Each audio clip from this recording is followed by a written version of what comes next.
So that was actually me last week until my girlfriend found this thing that all the celebrities are using. Natural breathing is the way to go when you're doing sport. And you should try to tape your mouth then.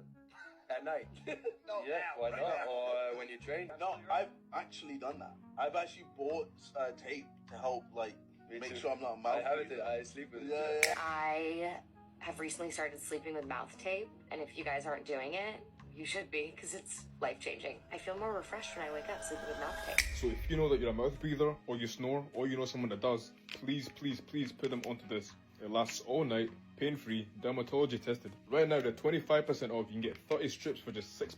Get it!